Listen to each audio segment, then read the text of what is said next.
lot of people with ADHD experience a very specific pattern with food, which is that they go most of the day without eating and then suddenly crash at the end of the day and are starving and end up overeating and feeling really uncomfortable. I made a video talking more about this pattern called Why ADHD and Binge Eating Are So Connected, but I wanted to expand on a really specific aspect of this pattern because a lot of people will just assume that you're just not listening to your body if you go the whole day without eating. But the reality is that ADHD can affect the brain systems that detect these body signals like hunger in the first place. This system is called interoception, and when interoception is lower, it can be a lot harder to notice body signals like hunger. Hi, I'm Liv. I'm a nutritionist and intuitive eating counselor with ADHD, and I have ADHD. I think this is like my 5th long form video. I was kind of trying to get into the flow of making them, but this is something that comes up a lot. So I'm really excited to dig into this topic of hunger cues and interoception in ADHD. So as I mentioned, many people with ADHD really struggle to eat regularly throughout the day. So let's start with breakfast. A lot of people are just not hungry first thing in the morning. This is often related to stress and sleep. Higher levels of stress hormones can play a role in suppressing appetite. And if you're neurodivergent living in this society that was unfortunately not created for your brain, you will probably be experiencing a lot more stress. There are also the practical reasons around why breakfast can be really hard. There are so many things to do in the morning, and often it can feel like there's just no space for food. Because making breakfast actually involves a lot of executive function. You have to decide what to eat, find the ingredients, actually cook it or prepare the food, sit down and eat it, and then clean up. So when executive function is already a challenge, like it is in folks with ADHD, breakfast can often just feel like too much, and that is another reason why it's often skipped. Then more so throughout the day, a lot of people with ADHD will just forget to eat. This can happen because of things like being hyper-focused on another task, stimulant medication suppressing appetite, having a hard time actually finding food that tastes good and makes you feel good, and having more sensory sensitivities around things like texture, smell, taste, that also just narrow down your choices of what to eat. Deciding what to eat, grocery shopping, preparing food, all of this involves executive function. And since we have to eat every day, this can quickly become very overwhelming. A lot of the time, it's just much easier to skip a meal than have to actually do all those things. But one of the biggest reasons that people with ADHD will often go the whole day without eating is because of reduced interoceptive awareness, or interoception. Interoception is our brain's ability to sense what's going on inside our body. This concept is very key to intuitive eating. So when doing intuitive eating with ADHD, learning about interoception is absolutely essential. It includes things like hunger signals, fullness, thirst, fatigue, stress, emotions, body temperature. You can think of interoception as your body's internal notification center. It's constantly sending signals to your brain about what your body needs. But interoception requires a lot of moment-to-moment awareness of what's going on in your body, and ADHD can make this a lot harder. Just because of how our brains are wired, people with ADHD are often more externally motivated. Our attention is pulled towards things in our environment that are stimulating or rewarding. And internal signals like hunger are often a lot quieter, so they're easier to miss. And things like being in hyperfocus, being on stimulant medication, and differences in dopamine levels can all make it harder to stay tuned into these body signals. Having lower levels of interoceptive awareness can show up through multiple ways in our everyday lives. Some examples would be forgetting to drink water unless the water bottle is right in front of your face the whole day, being really hyper-focused on something and then realizing out of nowhere that you really have to pee, but just not being tuned into that until you're about to pee your pants. Again, only noticing that you're hungry really late in the day, and when your hunger is like a 9 out of 10 rather than like a 3 out of 10. And it can also contribute to difficulty recognizing fullness signals as well. So often our hunger signals are going to be there. The issue is just us not being able to notice them. So when our interoception is lower, as it is in folks with ADHD, this can really affect our eating patterns in many ways. As I've been talking about, it can really contribute to irregular eating patterns, which is going to destabilize our blood sugar, which is going to impact our energy levels, brain fog,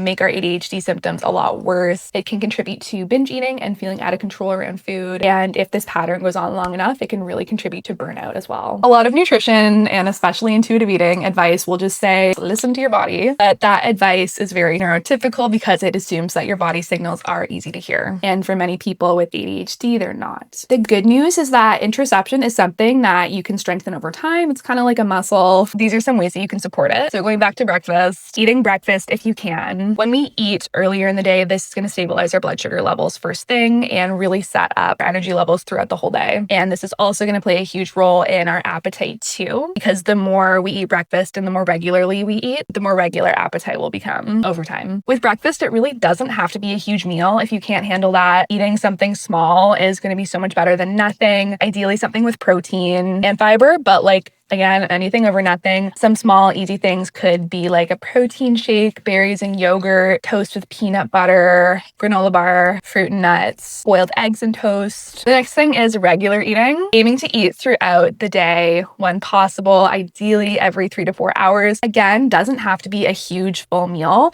It can be something small. Meals that include protein and complex carbs are going to do a lot more for stabilizing blood sugar levels, which is what we want to do to help make our appetite more regular. And protein and complex carbs are also going to give your brain and body the energy they need to get through the day. And then one way to ensure you're actually eating more regularly is to increase food visibility. With ADHD, out of sight, out of mind is very real. So keeping food visual in your work environment or wherever you spend most of the day can make a huge difference. So for example, just keeping a little snack pack on your desk, like dried fruit or nuts or a granola bar, just as that visual reminder to eat every 3 to 4 hours. And starting small like this can really help disrupt the pattern of not eating till 3 p.m. or even like the evening. And again, eating more regularly helps normalize hunger hormones, which helps normalize our appetite over time as well and makes eating easier. And you can also use reminders like stickies or phone alarms. Starting to do interoception check-ins. So doing small body check-ins every few hours. Pretty simple things like, when was the last time I ate? Am I thirsty? How is my energy right now? Just taking a second to stop and check in with your body brings your attention back to your body, which is really essential for improving interoception over time, just the pattern of tuning back into your body awareness. In addition to this, there are lots of body awareness practices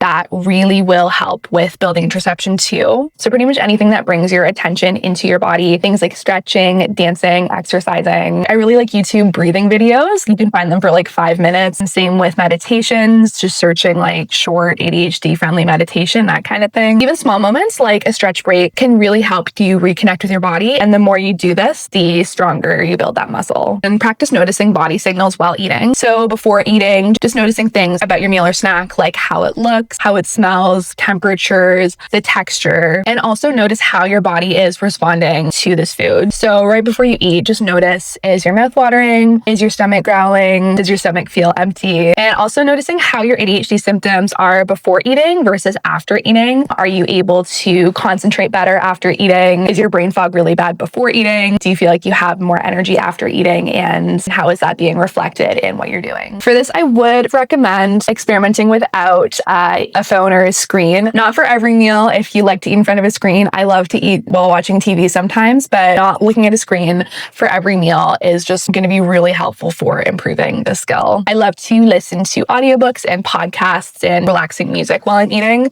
And again, it doesn't have to be like every meal. There's something really nice and comforting about eating in front of the TV. But if you're doing that for every single meal, it is going to be a lot harder to build the skill. And you can also expand the skill throughout the day. It's not just going to be around eating, of just checking in with how your body's feeling, bringing your attention inward. So for example, before bed, just taking a moment to notice what tiredness actually feels like in your body. If you're tired, I hope you're tired before bed. Are your eyes heavier? Is your breathing slower and deeper? Are your muscles heavy? What does it feel like to lay on your bed? What does it feel like to have the sheets touching your back? Is your bed cool? Is it warm? What does it feel like to have your face on your pillow? That kind of thing. Just taking a moment to notice the sensations that you're feeling in that moment. So building interoception is a skill that does take time, but there really are endless opportunities throughout the day to practice it. And it's something that's so important for improving our relationship with food and how we actually eat. But improving interoceptive awareness is also something that's going to improve pretty much every aspect of our life. So if you have ADHD and really struggle with hunger cues, it doesn't mean that you don't have hunger cues. Often the signals are going to be there. They just might be a lot quieter and harder to interpret. And with the right support, structure, and awareness, you can learn to notice these signals more frequently throughout the day and with more ease as well. Yeah, I think that's all I have to say for now about interoception. But as always, please comment if you have questions or comments. Thank you so much for watching. If you haven't subscribed,